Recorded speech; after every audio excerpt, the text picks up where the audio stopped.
Hi, I'm Julie, and we're taking inspiration from the Autry Museum collection to show you how to make crocheted objects that you can use at home.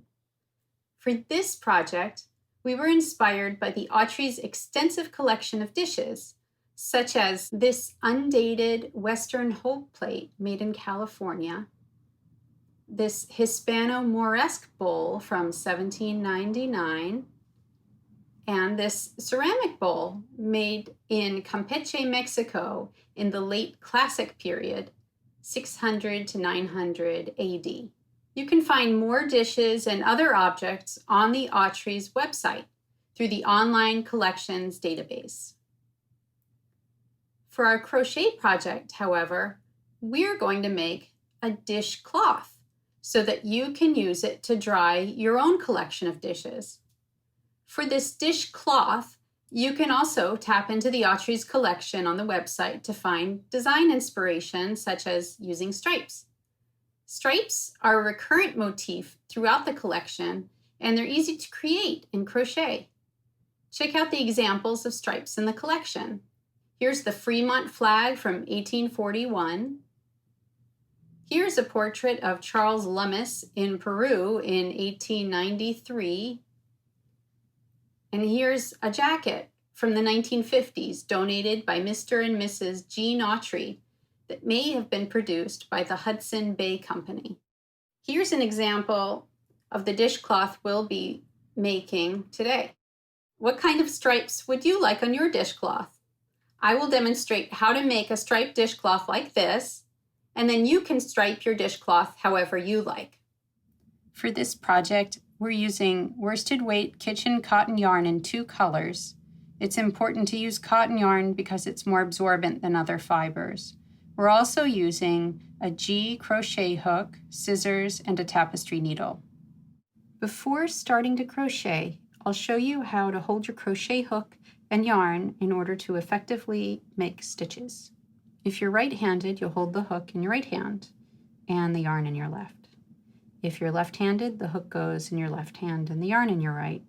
You can hold the hook like a knife or like a pen. I'm going to focus on the knife hold since it's more common in the US. Your middle finger, ring finger, and pinky curl around the handle of the hook while your thumb supports the other side. The inner side of your index finger pad provides direction and control and moves easily from controlling the hook to adjusting the fabric that you've made with the thumb.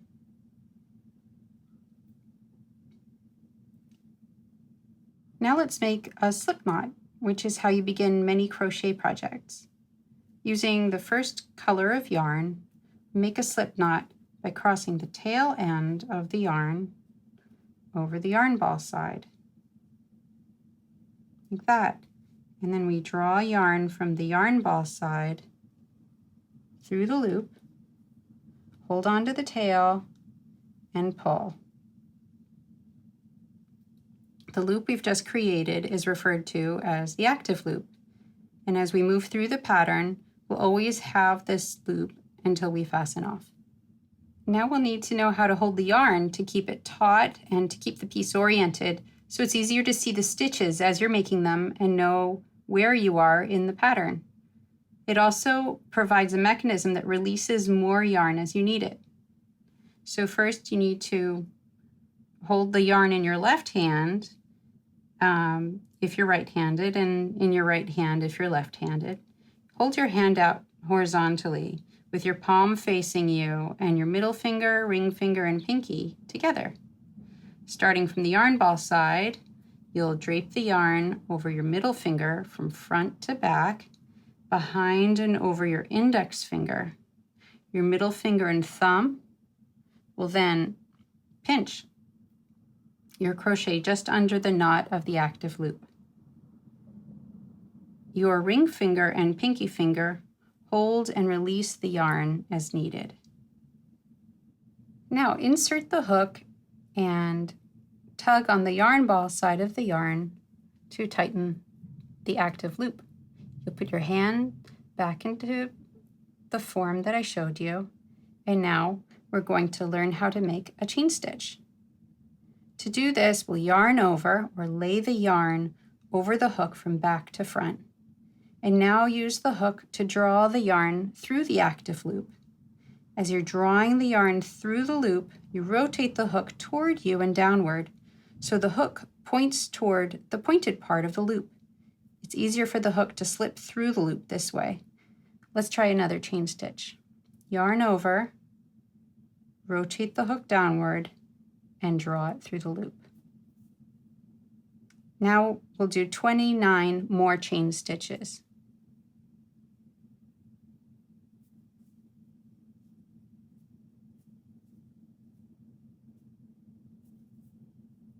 So I already have the 31 chain stitches made in this other sample. And I wanted to show you that on a chain, there is a front side and a back side. The front side has 2 strands of yarn forming a V, like the letter V on its side. You can see here, the strand that's closest to you is called the front loop. So that's the front loop. And then the strand that's further away from you is called the back loop. If you turn the chain over, you'll see bumps running down the center of the stitches. These loops are referred to as the back ridge. It's important to know these different parts of the chain so you can place your stitches in the designated place. For row 1, which we're about to start, we'll be working in the back ridge. The working in the back ridge results in the bottom edge of the crocheted piece looking the same as the top edge.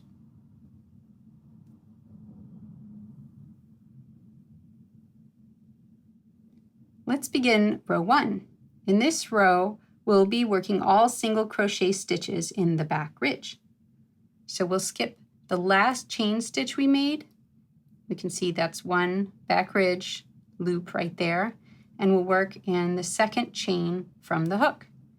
We'll do that by inserting the hook from the front to the back of the back ridge. We'll yarn over and draw that loop back through the chain stitch.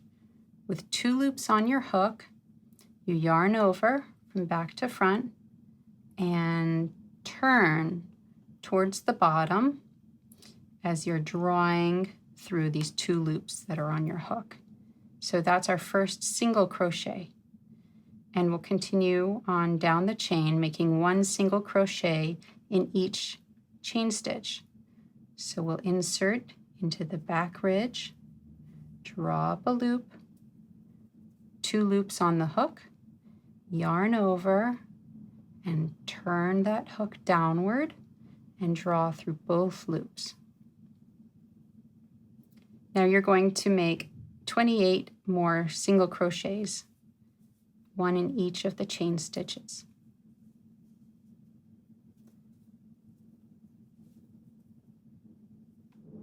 And here we are at the final chain stitch.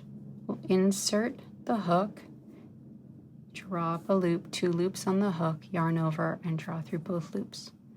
You don't want to work in the slip knot.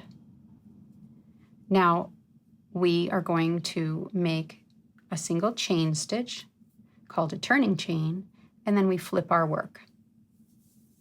And we're now going to be working from the other side. And we're going to make single crochet stitches in the single crochet stitches we made in the last row. For the first stitch, we're going to insert the hook here, which is under the V of the single crochet. If you turn your work, you can see this is the side and this is the top of the work. This is the side, and we're going to insert under the front loop and the back loop. Draw the yarn back. We'll have 2 loops on the hook, yarn over, and draw through both loops. Now the next stitch is going to be very slightly different. Instead of going under both loops, the front loop and the back loop, we're only going to work the stitch under the front loop. It's called a front loop only single crochet. So we'll insert the hook in the side, make sure to go only under the front loop, and drop the yarn. We'll have 2 loops on the hook, yarn over, and draw through both loops. And we're going to continue in the front loop only for the rest of the row until the last stitch. So again, in the next stitch, insert the hook, drop a loop. You have 2 loops on your hook, yarn over, and draw through both loops.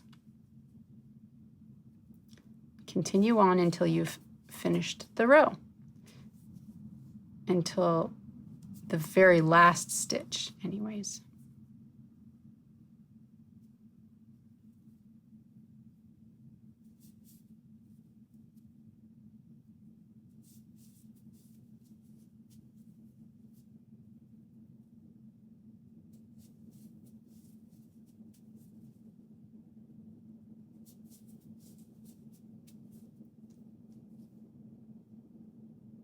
So here we are at the end of row 2.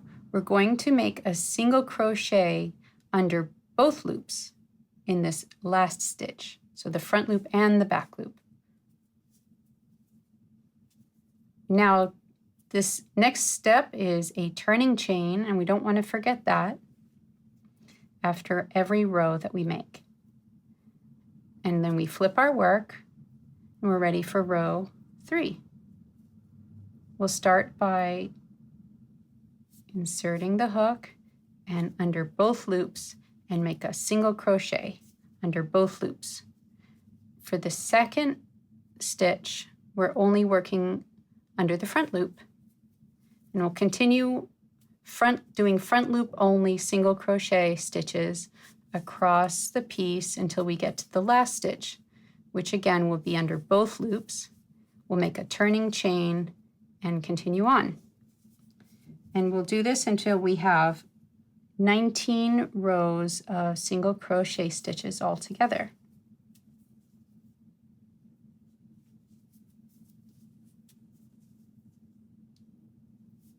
Okay, so now we have 19 rows, and I can tell by counting them. You'll see that every second row there's this little ridge. This is what happens when you do a front loop single crochet. You get this little ridge every other row. So if you can count by 2s this way. 2, 4, 6, 8, 10, 12, 14, 16, 18, 19. So we have 19 rows. And now we're going to learn how to change the color of the yarn in order to make a stripe. Making a stripe actually begins in the last stitch of the row before the stripe. So we're going to turn this back over and undo at least halfway the last stitch. You'll see we still have the 2 loops. Going to insert our hook into both loops and take a new color of yarn.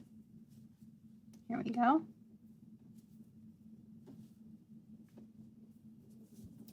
Now, leaving a bit of a tail, we're going to draw the yarn through, the new color yarn, through the 2 loops. Now you want to tighten the last color and tighten the new color to make sure this is a secure transition to the new yarn. Now we'll chain 1, just as always, and flip the work. Now we will insert our hook under both loops, as we do in the first and last stitch of every row, yarn over and draw through both loops. And we'll work our front loop only all the way down the row until the last stitch, when we'll again work under both loops.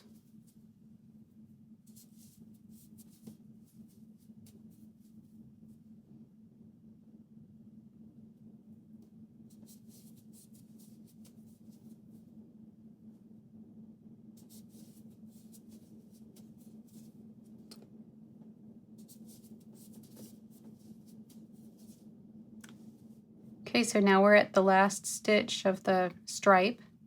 We're going to insert the hook under both loops and draw up a loop.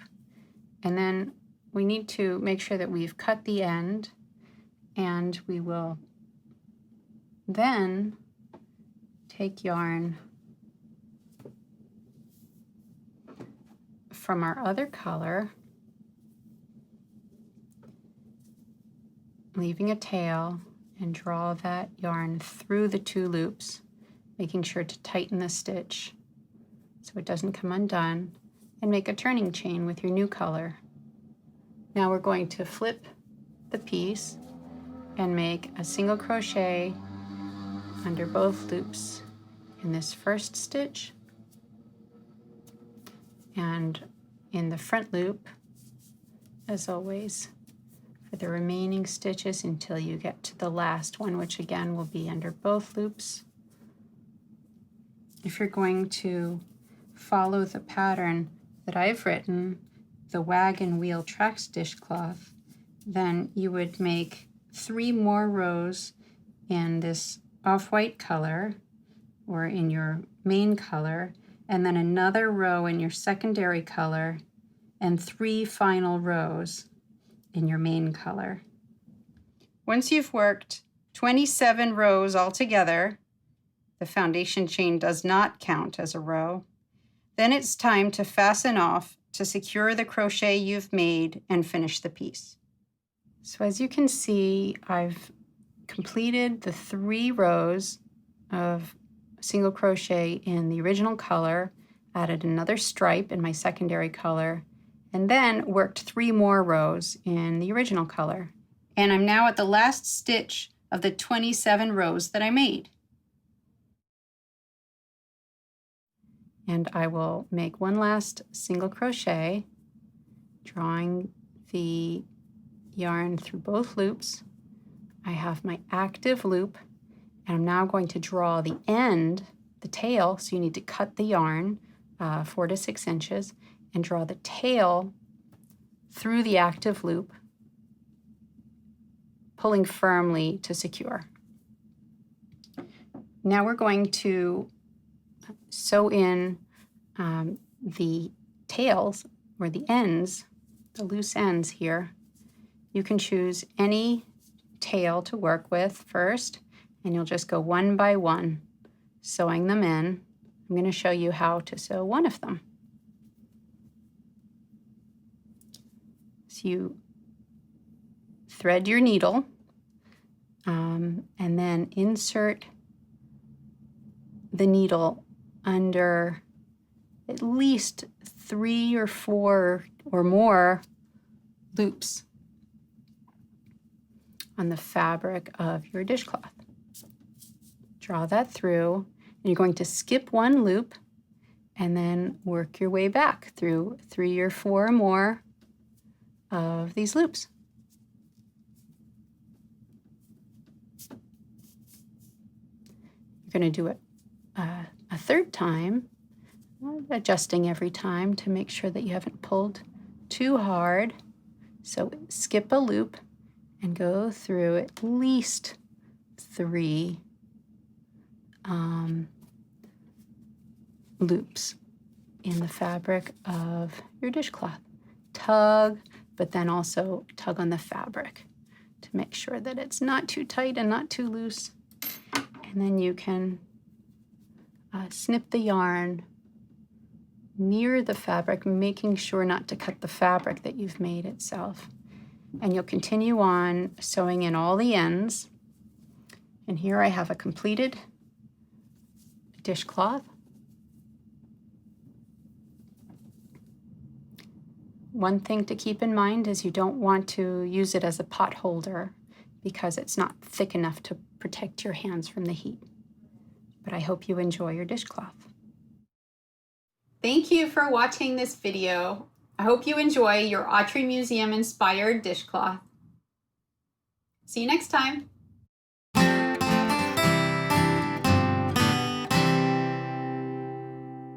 The Autry Museum of the American West thanks our members and supporters.